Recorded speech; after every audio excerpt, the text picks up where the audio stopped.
toujours un risque mesuré, appréhendé par les services de renseignement, de voir des débordements avoir lieu et se commettre. Donc les dispositifs de sécurité des forces de l'ordre ils sont adaptés en conséquence. Évidemment, on mesure parfaitement là sur ce premier tour et peut-être plus particulièrement sur les résultats du deuxième qu'il est possible d'avoir justement des rassemblements et des contestations de résultats qui pourraient prendre des formes d'expression radicalisées et très violentes.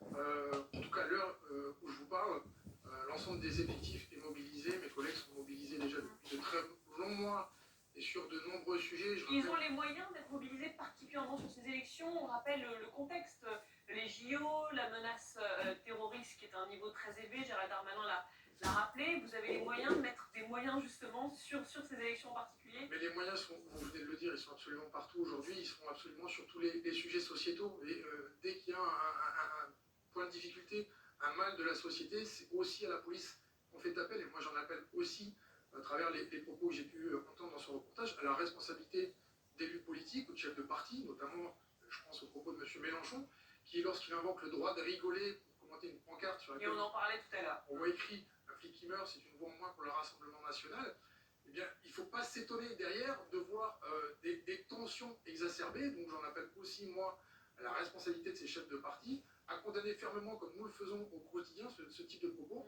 et à se désolidariser de cela. Est-ce que vous en voulez un peu à certains politiques, en l'occurrence je ne parle pas de Jean-Luc Mélenchon, mais d'agiter un peu le chiffon rouge, de dire attention, il pourrait y avoir un risque de trouble, etc. Alors que pour l'instant, visiblement, il n'y a pas de risque non plus marqué à l'heure où on parle. En tout cas, nous, on est prêts, les dispositifs sont déployés en conséquence, et on entend bien évidemment la parole des élus locaux qui souhaitent avoir des renforts policiers sur leur commune.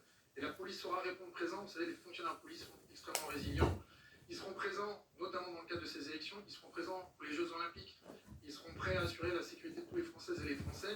Et M. Darmanin l'a dit tout à l'heure, ils seront aussi prêts et extrêmement résilients dans le cadre des potentiels conflits sociaux qui pourraient survenir à la rentrée prochaine. La rentrée sociale dont parle Gérald Darmanin. Jérôme Poirot est avec nous, ancien adjoint à la coordination nationale du renseignement. Bonsoir Jérôme. Les élections, c'est toujours un moment particulier en termes de sécurisation. Ces élections-là, elles sont inédites.